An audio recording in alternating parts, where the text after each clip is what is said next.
Good afternoon, ladies and gentlemen, and welcome to our public presentation class debate. Can I have a round of applause? Today's debate will feature 10 members from our class, each presenting their arguments for 3 minutes. Our speakers have prepared diligently, and we anticipate a spirited and informative exchange of ideas. Before we begin, let me introduce our speakers. Our first speaker is Tyler Bradby and Solina Reed. If you all could please come to the podium.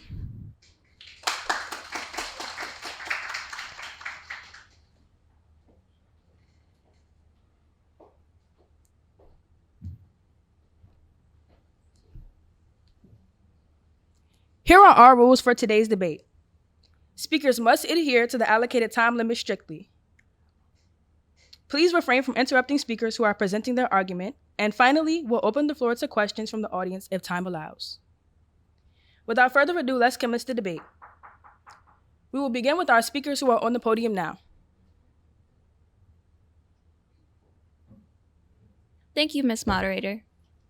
Good afternoon, everybody.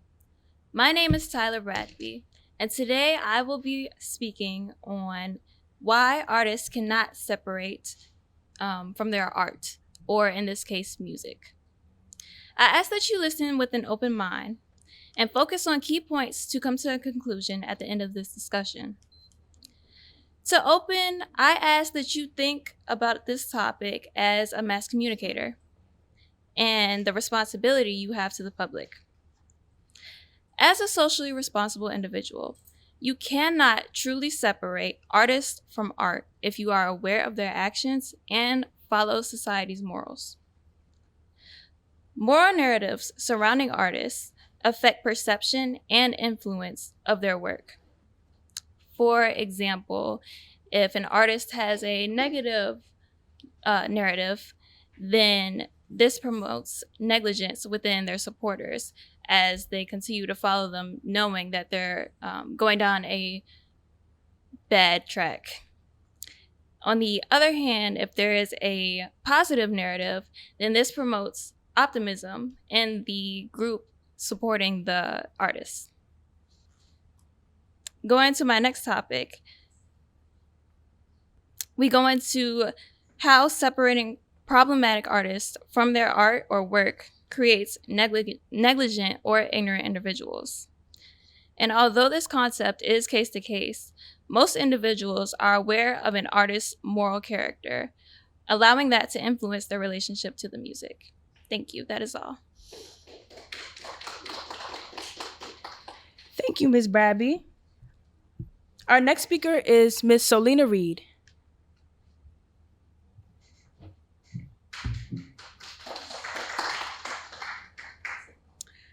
Hello. My name is Selena Reed, and I will be presenting to you as to why an artist cannot be separated from their art, with my case in point, Mr. Sean Love Combs. So we know him as P. Diddy, and we also know that he has a plethora of allegations against him. That goes back about 30 years, actually. To start, we have the case in point from 1999, where he was arrested. Him, Shine, and his girlfriend, Jennifer Lopez at the time, were arrested on some weapon possession counts. But that actually ties into another situation. If you all remember what happened with Tupac, who took the fall for that? Shine did. So, with that being said, that ties into how it's hard to really like P. Diddy, especially because of the things that he's done behind the scenes that are actually coming to light to this day now. And as we also know, that he has worked with DeLeon and Ciroc, the liquor. He lost those brands. He lost those titles because of the fact that all of the allegations coming into light, a lot of people do not want to work with him because of that. So my case in point, this shows as to why you cannot separate the artist from their art, because whatever they do, as my lovely friend, Ms. Bradby said, it's very hard to do that when they have a lot of negative either accusations or they have a negative light about themselves. So With all that, I will say it's very hard seeing P. Diddy today, as my mom has known him, as I have seen him come up. It's really weird to just support him with all the things that he has going on. And that is also why, me personally, I cannot support an artist like that. Thank you.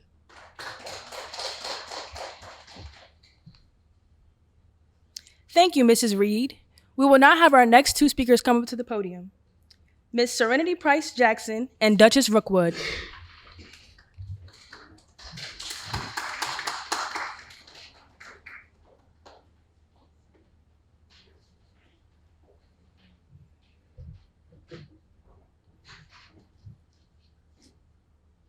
First up, we will have Miss Serenity come up to our podium. Your timer starts now. Thank you, Ms. Moderator. I, Serenity Price Jackson, will be representing and advocating for the opposing viewpoint of this argument. The ability to separate a musical artist from their music relies on the magnitude of their influence and their image. The music industry, known for its widespread influence, has significantly shaped cultural trends and societal attitudes amongst its audience. Despite the diverse range of musical artists and genres, two common factors survive this: a musician's public persona and their moral and/or ethical considerations. A musician's public persona is the first initial image projected to the public when an artist first comes to light. Their style, mannerisms, and speech are often intertwined with their music to place them in a certain category to be appealing to audiences. These fans form a connection with the artist on a personal level, shaped by similarities they may see deemed from this artist, which makes it challenging to separate these artists outside of their artistry persona. The inability to know these artists beyond their personified industry status forces fans to assess how they navigate moral and ethical situations within the public eye. Media coverage, confining interviews, and magazines, also music videos, play a pivotal role in shaping the public's perception. Fans inevitably associate artists with their public demeanor, creating a lens through which they evaluate how these individuals handle themselves in various situations. The construct of celebrityhood limits our ability to know these artists on a personal level, compelling us to rely solely on their public portrayals. In conclusion, it is evident that artists cannot be separated from their music, primarily due to the public personas perpetuated by the media, leaving no room for us to know them personally and without the layers of their industry persona. Thank you. Thank you for your points. Ms. Rookwood, you can please come to our podium. Thank you, Ms. Moderator. My name is Duchess Rookwood, and I will be representing the opposing viewpoint. You cannot separate an artist from their music. Chris Brown, his criminal history, is a reason why you should not listen to his music. He is known for his abusive relationship with the singer Rihanna. Charged with a felony assault in March 2009 and pleaded guilty in June of that same year, he accepted a plea deal of community labor, 5 years probation, and domestic violence counseling. In June 2012, he was involved in a nightclub brawl, which also included Drake. In October, he violated his restraining order by appearing at the same Halloween party as Rihanna dressed as an Islamic terrorist. In January of 2013, he assaulted the R&B artist Frank Ocean. In October of that same year, he assaulted a man in Washington, D.C. The next month, he was kicked out of a rehab facility he volunteered to be a part of, based off of reports indicating that he smashed the car window of his mother's car with a rock. In 2014, he pleaded guilty to the assault case in Washington. And in that same year, he was professionally diagnosed with having PTSD and bipolar disorder. In 2015, he assaulted another man in Las Vegas. In 2016, his ex-manager sued him because he assaulted him. In April 2017, he assaulted a photographer. And later in that same year, his ex, Karrueche Tran, filed a restraining order against him for 5 years due to alleged acts of domestic violence. In 2019, he was detained in Paris on potential charges of rape and drug infraction because a woman filed a complaint with the police. Lastly, in 2022, a Jane Doe sued him for $20 million in a lawsuit because she claimed that he had raped and drugged her on his yacht in Miami in 2020. Thank you. You made some very great points, Ms. Rookwood. Thank you both for coming up to our podium and giving your ideas and arguments. We will now have our next two speakers come to our podium, Devin Gray and Darion Almonte.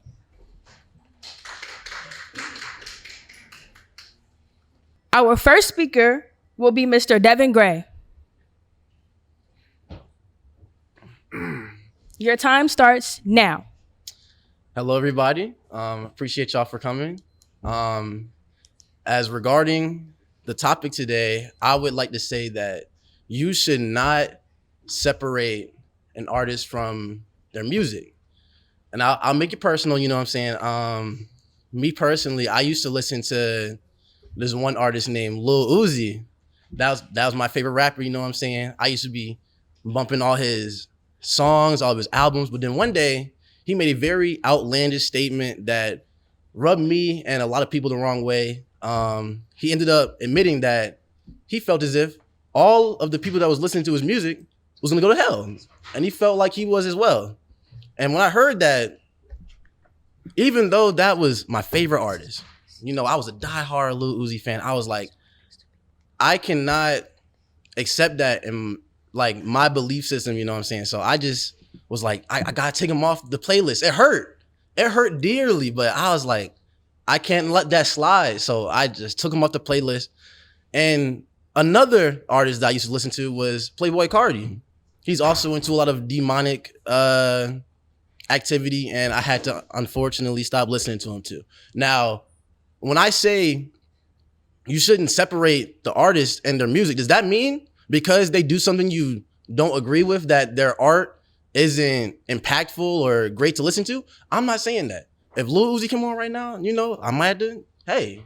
But at the same time, you can't bypass what people are doing just because their music might be enjoyable. And that's how I feel. Appreciate y'all. I'm done. That's right. Chill. Thank you for your points. We will now have our next speaker. Your timer starts now. Greetings, everyone. My name is Darion Almonte, and today we will be talking about whether you can separate the artist from the art. Now, this is a very, very complex topic already by itself. In my eyes, there's two different perspectives. It's either you're like me, a person who listens to music regularly and is able to separate the music and the message like just appropriately as quickly as you listen to the music. Or you're like other people who are easily influenced by social media, by the artist persona, like Lil Uzi or Playboi Carti. They have these personas as if they have devil energy, or they have the Illuminati behind their back, and they have the money, and they got the guns, and they got everything, the diamonds, the shining. Where else I could talk about? I could talk about the baby. How everybody thinks he's a tough guy that just wants to fight everyone.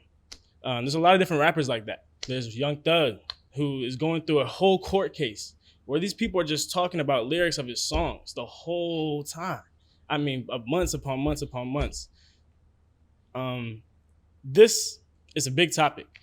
In my opinion, I feel like it all depends on the beliefs and influence of the person. If you can separate the music between the artists. Now, if you look at the actual actions of what these artists do, for instance,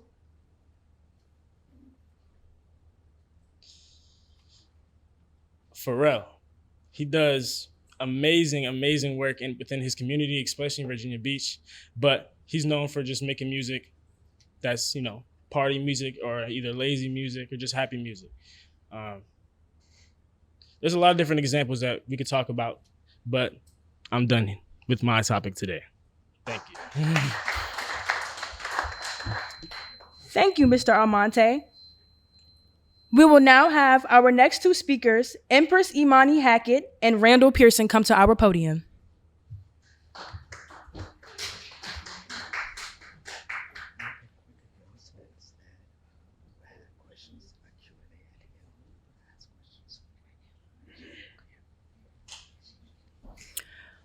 Before our speakers come to our stage, I would like to make an announcement that after this session ends, we will have our rebuttals from our audience. Thank you.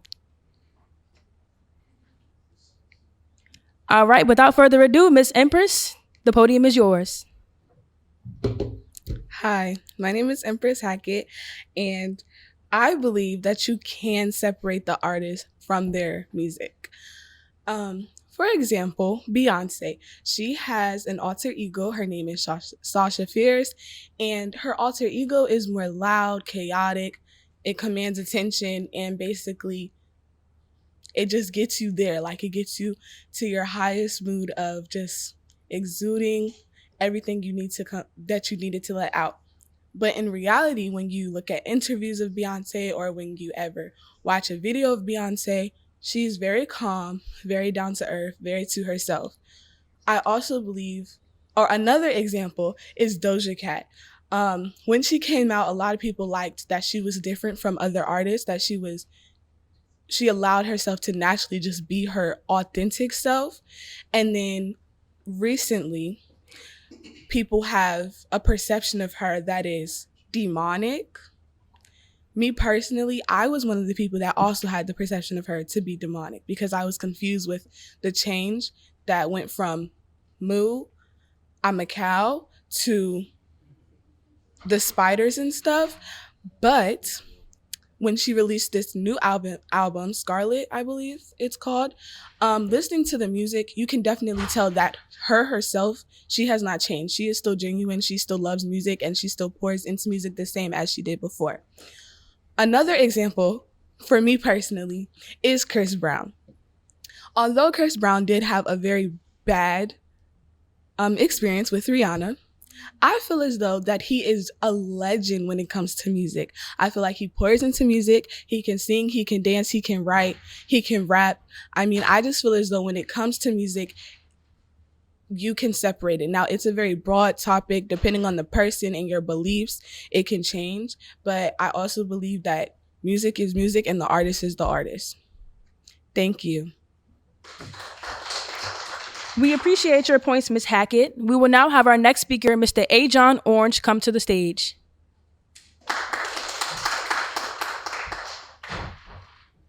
Hello. Hello, my name is A. John Orange. Do I believe that the artist can be depicted and separated from their art? I don't personally believe so, but I don't believe in which the argument that we are arguing is what is correct, right? I believe that someone can, in fact, individually choose to the person they are, depict them and separate them from the message and the music at which they make. But can you really separate the music from at which the person makes the art? The art is influential by the person, right? The art and the piece at which you make is influenced by your character, what you've been through, the actions you've taken along the road and along the line. I don't believe that a person is able to change or make something in despite the person that they are, because that is always influential to your motives, your aspirations, and your goals. But do I feel like as a society that we should, in fact, judge them off of or support that their music? I think that the problem comes from people trying to subject their morality or their moral values to other people. You have certain people who do not like others who, in fact, do like people's music and can separate their actions from the art at which they do it and enjoy it, despite the person being either good or bad. I don't believe it's right to subject that moral value that if you do like somebody who's done bad things, do like someone's music who's done bad things, that because you do and they are bad, that you are in fact bad, or you are in fact on a moral low ground. adverse to someone's moral high ground. I don't believe that we should address or look at these situations as such, because we are all different people and all different humans, right?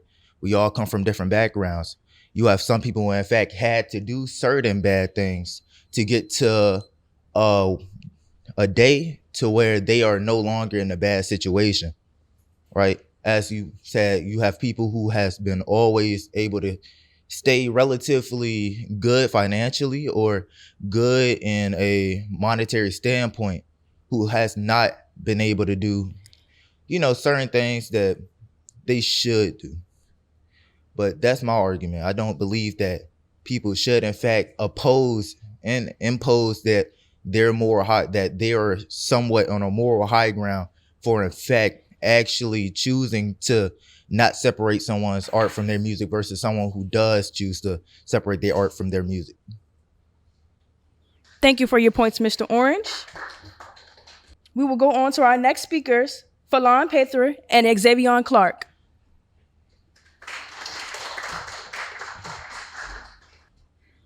Our first speaker will be Mr. Pather. How y'all doing? Today my point is that you cannot separate an artist from his music. And the reason why I say this is because essentially artistry is an extension of oneself and their creativity. So for their creativity, they have to draw from everyday inspiration from their lives. Prime example, Robert Kelly. This man was a convicted pedophile, and every love song he made was about what he was doing in his life. So when you go back and think about what he was discussing in his songs, y'all know what he was discussing in his songs, but he was married to his underage wife, Aaliyah, when she was 15. He was 27. Every love song that he made was about his everyday experience. And he got convicted of sex trafficking, racketeering, and child endangerment and sexual abuse. So for Robert Kelly, this is his everyday life, and this is what he's making music about. And another example was Chris Brown. Even though I liked his music, I had to learn that I cannot separate him from his music, so I cannot listen to his music. Because essentially, when you're listening to them, all that support is going to what they're doing. They're making money and revenue from their streams, their hits, and every radio song that they put on the radio for them to get exposure. They're generating money from their everyday life, and that is what they're doing. So that is why I feel as though I can't separate an artist from his music. That's it. Thank you for your points, Mr. Pather. We will now have Xavier Clark come to our podium.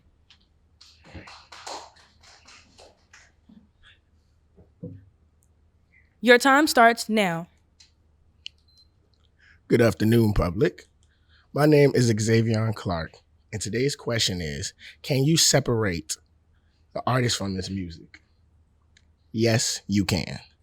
There have been numerous of artists who have been accused of things to make their fans question if they can still listen to the music.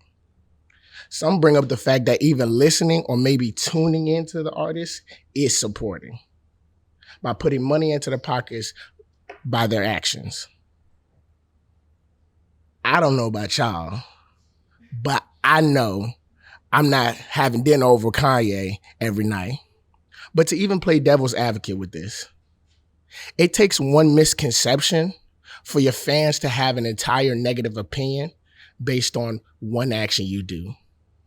Speaking of Kanye, the big controversy with Kanye is that he said some questionable things in his media, but we don't know these celebrities. Kanye is comfortable with the media. He's an open guy and has a lot of words that get taken out of context. Kanye, the 160 million records sold, 24 Grammys, one of the greatest impact in modern fashion, spending millions of dollars on charity, making music that will last for generations. Thank you. Thank you for your points, and that concludes our presentations. We will now have questions and comments from our audience. We ask that you please keep your questions to a minimum of 1 to 2 questions, and that you keep your responses at a minute.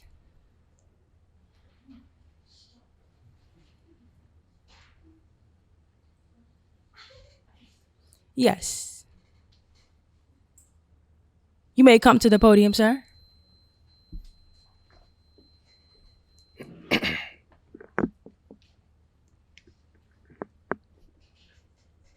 Your timer starts now. Greetings. My name is Christian Dixon. And my response is, can you separate the artist from the music? Everybody's arguments was valid. But in my opinion, I would say it's 50-50. Because as a student stated, your art comes from, within what you see, your inspiration. But some artists, they get their inspiration from others. As you know, people write music for other people. You could have a nice, soft-spoken girl singing a song about sexual contact, but it's not her. But it's for the readers and the audience to, put money in her pockets, because that's the moral of it. They're all just trying to make money. And some artists, or how would you call them? You just call them artists. Some artists, that's all they is doing it for, is the money. They'll sing a song about sex if they have to. They'll sing a song about laying in the bed if they have to. So I would say it's about 50-50. Thank you. Thank you for your remarks, Mr. Dixon. Are there any other questions or comments from our audience? You may come to the stage, sir.